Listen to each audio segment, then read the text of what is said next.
பொங்கலுக்கும் போவியலுக்கும் புழுப்புன கொண்ட, பொங்கல் முடிஞ்சு மறாநாள் திலுப்புன கொண்ட.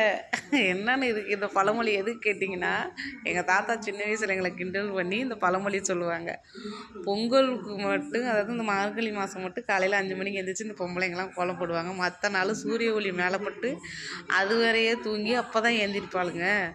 இந்த பொம்பளைங்களே இப்படி தான், அந்த மார்கழி மாதம் மட்டும் தான் எழுந்திரிப்பாங்க, அதுக்கப்புறம் எழுந்திரிக்க மாட்டாங்க, லேட்டாக எழுந்திரிப்பாங்க அப்படின்னு பொங்கல் அதுக்கு தான் இந்த பழமொழி சொல்லுவார். பொங்கலுக்கும் போவியலுக்கும் புழுப்புன கொண்டை, பொங்கல் முடிச்சு மறாநாள் திருப்புன கொண்டை.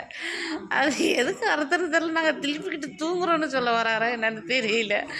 அதனால எதுனாலும் இப்போ ரொம்ப, ஆனாலும் நான் இப்போ டவுனில் இருக்கேங்க. இங்கெல்லாம் பார்த்தீங்கன்னா கோலம் பெருசாக இது பண்ண மாட்டாங்க, போடுவாங்கன்னு வச்சுங்க. அது கிராமத்து லைஃபே வேறு தாங்க. இந்த வருஷம் அம்மா ஊருக்கு பொங்கலுக்கு போக முடியல, ரொம்ப ஃபீலிங்காக இருக்குது. வருஷம் வருஷம் போயிடுவேன். அதெல்லாம் ரொம்ப நான் மிஸ் பண்ணுறதுன்னு கவலையாக இருக்குது.